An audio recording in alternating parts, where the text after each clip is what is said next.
Have you ever stared into water for too long and felt like something was staring back? Not a ripple, not your reflection, but someone else. What if I told you there's a lake so still, so dark, that when people look into it, they don't see themselves at all. They see the dead. Tonight, we're diving into a place where reflections don't belong to the living, and once you're seen by the lake, it never forgets you. Hidden deep in a forest that locals refuse to enter after sundown lies Blackmere Lake. It's a place surrounded by warnings, disappearances, and stories told in lowered voices. This isn't a haunted house or a shadow in the hallway. This is something far worse. Because mirrors can lie, but water remembers. By the end of this story, you'll understand why so many who gazed into this lake were never the same, and why some never returned at all. Blackmere Lake doesn't appear on most maps.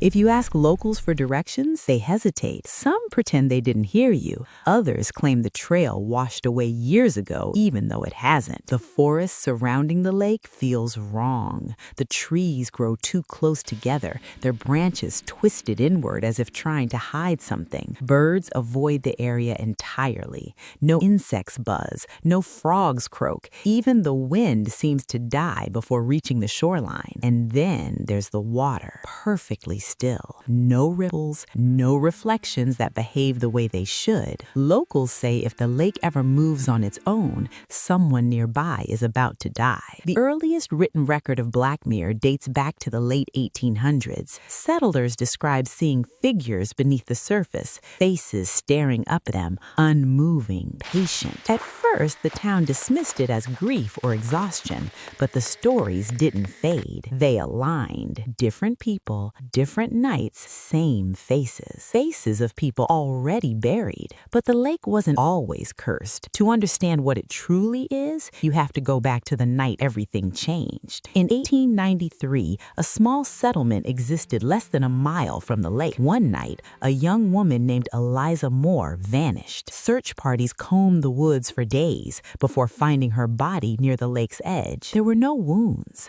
no signs of struggle, just her face, frozen in an expression witnesses struggle to describe. Some said fear, others said recognition. She was buried 2 days later. The night after her funeral, Eliza's sister returned to the lake alone. She later told town officials that Eliza was standing in the water, not floating, standing. Her reflection showed her exactly as she had looked in life, the same dress, the same braid, even the small scar on her cheek. But when her sister called her name, the reflection smiled. The water rippled for the first time anyone could remember. By morning, Eliza's sister was gone. Over the next year, 11 people disappeared after visiting Blackmere Lake. Each one had recently lost someone. Each one had been seen standing at the shoreline for hours staring downward. Witnesses began to realize the truth. The lake didn't show random spirits. It showed who you missed the most, and the reflections always moved a second too late. Grief is powerful.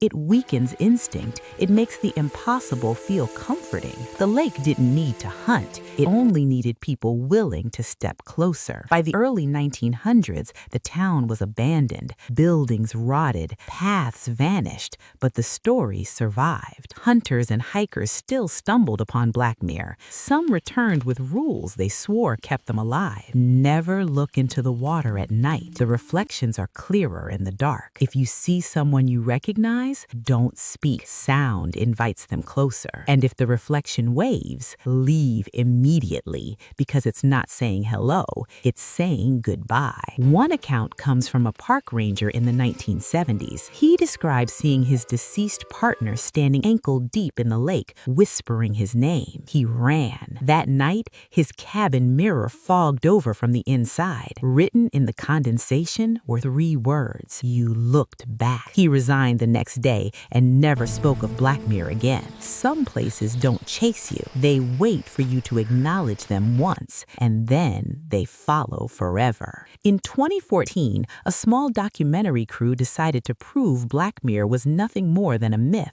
They brought drones, thermal cameras, motion sensors, everything modern science could offer. Everything worked until they aimed the camera at the water. The footage shows 3 reflections. There were only 2 people standing at the shore. The third reflection was a man none of them recognized until the director realized it was his father, who had died 6 years earlier. The reflection turned its head. The camera operator dropped the equipment.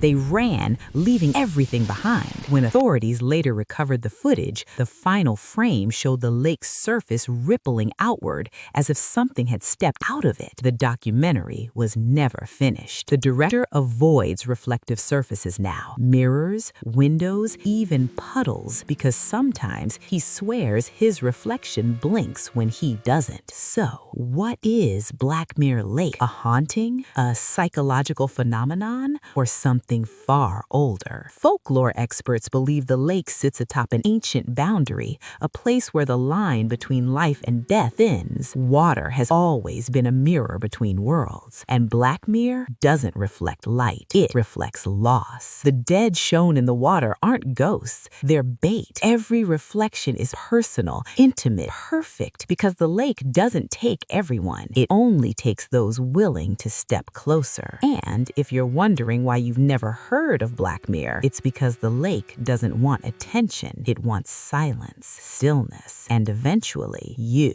Blackmere Lake teaches us something unsettling. Sometimes the most dangerous things don't chase us in the dark. They wait for us to acknowledge them once, and then they follow forever. Tonight, we explored a place where grief becomes a doorway, reflections lie, and the dead never stay buried. So before you fall asleep tonight, take a moment before looking into the mirror, and if your reflection smiles first, run. If you want more stories that linger in your thoughts long after the screen goes dark, like the video, subscribe, and turn on notifications. And when you're ready, watch the next story, because the lake isn't the only thing watching. Good night.